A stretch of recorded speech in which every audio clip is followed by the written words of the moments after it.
Hi, I'm the Space Quest historian, and welcome to the second Space Quest primer. These are the Cliff's Note on Space Quest 2, Volhal's Revenge, in case you just want a quick brush up, or someone has a gun to your head and will only let you go if you can recite the whole game from start to finish. Tell them I said hi.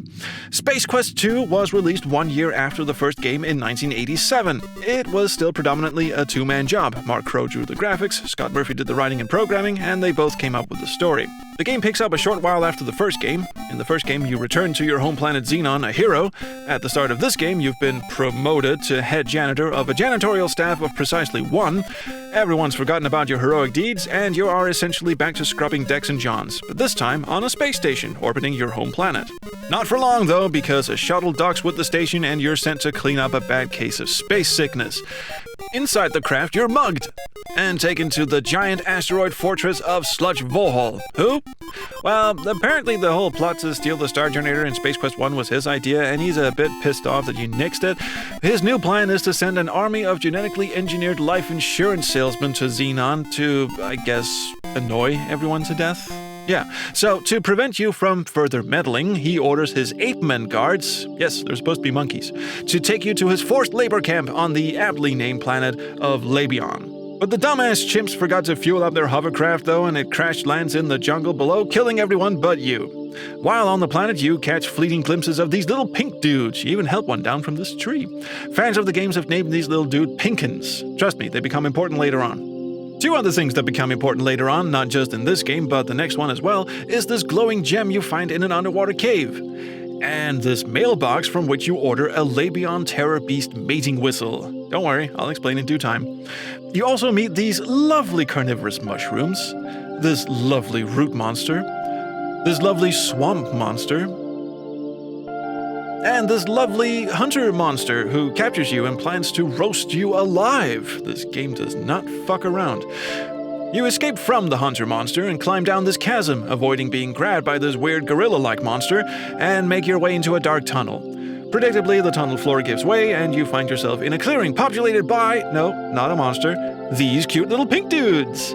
They let you use their shortcut tunnels, which, of course, is populated by a giant squid monster, because of course it is.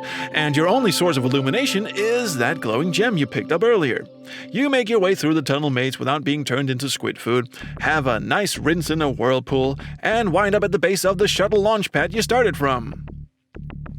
The entrance is blocked off, but one toot on our Labion Terror Beast mating whistle summons a Labion Terror Beast monster, and just so we're clear, that was a mating whistle, so he's expecting to fuck you to death.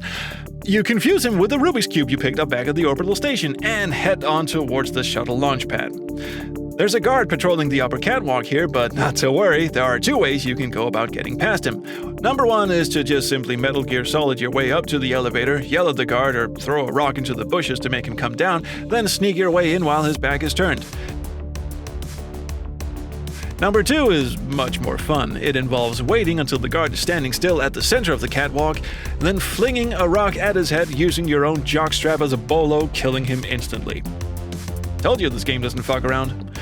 Once inside the shuttle, you lift off and escape the planet, only to have the shuttle be remotely hijacked by Sludge Volhal and redirected back to his asteroid fortress. Bummer. Once there, you're surprised to find no death squads to welcome you. Instead, you're all on your own. But don't worry, old Sludgy Boy has left plenty of surprises for you, including, but not limited to, these murderous floor scrubbers, these gorilla-like punchy beasts, these mechanical Terminator-like androids with cattle prods for dicks, and most insidious of all, this not at all copyright-infringing alien monster. If you get caught by this alien, it gives you a big ol' smooch, and the game carries on as normal until, right at the end, a little baby alien bursts from your stomach and it's game over.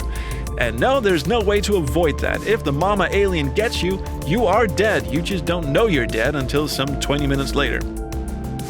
Tricks and traps aside, once you get to Sludge Volhal's inner sanctum, he miniaturizes you and keeps you in a jar. But of course you escape and turn off his life support system. Looking at the back of his hand, you find the password that cancels the launch of the genetically engineered life insurance salesman, and everything's good to go. Well, not quite everything is about to blow up around you, but at least everyone on Xenon is safe. After checking out the beautiful scenery from the outside and dodging this cute little Ed 209 looking killer android for a bit, you reach an escape pod and jet off just before the asteroid fortress goes kablooey. But wouldn't you know it, you're not out of the woods yet. The escape pod has no oxygen left. So in a last-ditch effort to survive, you hop in the cryogenic sleep chamber and settle in for a nice long nap in suspended animation. And so the game ends. Now, like its predecessor, Space Quest 2 was another hit. It ran on the same engine as the first game, and it looks very similar, but that would all change with the third game in the series, which was released just 2 years later. So stick around for Space Quest 3, The Pirates of Pestulon, coming soon, and until then, I'll see you around the Chrono Stream. Bye!